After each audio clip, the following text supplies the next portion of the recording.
Welcome to my vlog this week. Now, in our classes, we've been discussing something extremely interesting, and a lot of you may have watched the movie called The Matrix.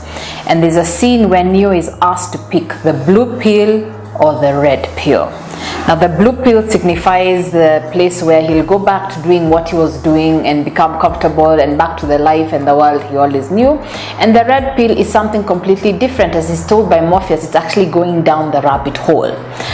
And it just led me to think, what keeps us stuck? And I think it is that fear of change, fear of actually taking the red pill. So sometimes we know where we want to go. It's like there's a mountain ahead of us and we want to reach the mountain, but on that road we are just stuck. So we have to learn to deal with fear. It's what keeps a lot of us doing the same thing we've always done. It's what keeps a lot of us from not going after what we truly want. So here are a few tips on how to actually deal with fear.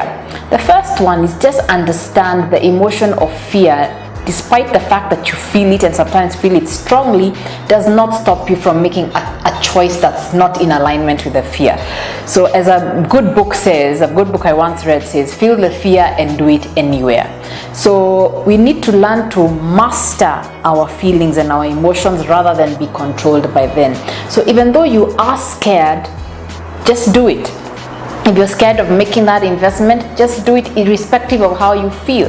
Because many times we've been waiting to stop feeling scared and then we actually do something. Then the next step, just realize, like any journey, there are probably 1,000 steps that you need to walk. But the most important step is the one that is in front of you.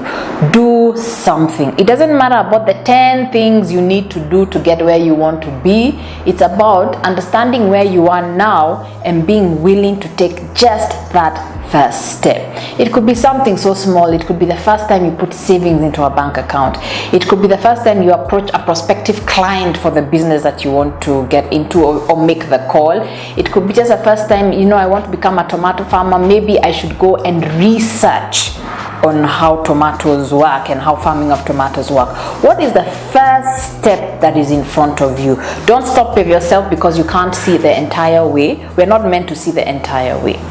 The third thing I'd like to tell you about is that life is a process. It is going to be a journey that is full of ups and downs. It's going to be a journey that's full of wins and failures. It's going to be a journey that's full of happy moments and sometimes not so happy moments. You're going to have good days, you're going to have bad days. We've got to understand, no matter whether it's a positive thing or what you perceive to be a negative thing, you are always moving in the right direction. Better that than not doing anything. So sometimes when things don't go exactly our way, we misunderstand it for thinking that now you can't do it, it's never going to work. But just remember, one step backwards is sometimes 10 steps forward. It has taught you something, and sometimes those failures, or what we try to call failures, are sometimes just working on your character. You needed to learn something so that you do something better the next time.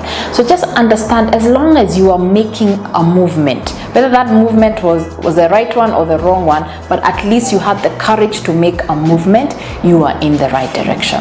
And the last thing I'd like to leave you with today is, let's not have misguided fear. Misguided fear happens when we compare ourselves to everybody, and that fear checks in of, I'm not good enough because I don't have what they have, or I'm not doing what they have. You are put in this life to do one thing only, to be the best of you. There is absolutely nobody who can be you and do what you do. So take time to actually understand what has meaning to me, what am I working towards, and then do that. Don't worry about what other people are saying and what they are doing, because when we are after the approval of other people, we are trying to live up to their standard. How about you just set up your own standard? And that way you don't have what I'm calling misguided fear, because misguided fear keeps you scared because you're trying to be what someone else or what other people are or what they expect you to be. Just do you. So in a nutshell, don't let fear control you. It is part of the process, but you can actually manage the fear. Feel the fear, do it anyway, and don't let it stop you from actually going after your dream. Thank you for watching my vlog today. Please do subscribe to our YouTube channel so you continue getting more of these insights. Please follow us on Twitter at Centonomy and also like our Facebook page, facebook.com/Centonomy. Look forward to continuing these conversations. Thank you for watching my vlog today.